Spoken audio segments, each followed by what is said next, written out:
Ecology equals economy is verbal shorthand that might mean little to someone who hasn't considered both elements separately. Ecology is a branch of biology that deals with the interrelationship between organisms, that's us too, and our environment that includes other organisms.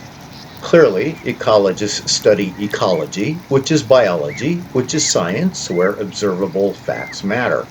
Some study hummingbirds, butterflies, and other pollinators like bees that have their own version of an economic structure. Many study frogs and how wetlands are disappearing on our watch. Regardless of their specialty, eventually most ecologists can't help but notice that one organism, humankind, has a proclivity for trashing its own environment. When people hear ecologist, they routinely and correctly picture a scientist who's likely in favor of and possibly advocates for social and political policies, as well as personal behaviors that are environmentally sustainable. Obviously, you are responsible for your own habits.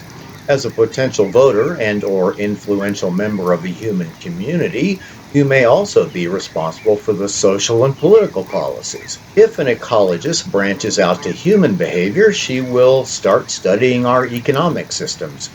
Economy is thrifty and efficient use of material resources. To most of us, that means money, and most understand that goods and services don't grow on trees, unless you're a koala. Generally, you and I trade our most limited resource, time, for money, then exchange money for groceries, rent, petrol, medicine, etc. Spend time considering both ecology, humanity's impact on our environment and its resources, and economy, efficient use of available resources, and you should grok my assertion that ecology is economy. Modifying our habits and policies to better preserve resources while simultaneously saving money and or time can be tricky. If conserving limited resources was second nature, we would all live in an altogether kinder world. Jesus said the poor will always be with us, but he was not advocating that poverty is to be tolerated by society. Quite the reverse. In the Gospel of Matthew, Jesus plainly says nations will be judged on the basis of how well they feed and clothe their poor, how sick and incarcerated citizens or subjects are treated, and whether immigrants are welcome.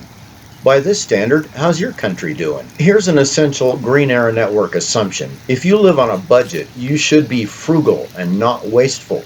If you have plenty, but people in your community don't have enough, I say you are ethically obligated to conserve resources others might utilize at the very least. If you have another point of view on this, I'd certainly like to read and consider it. Email me about anything. My name is Jim McGill, and I'm working towards a green era.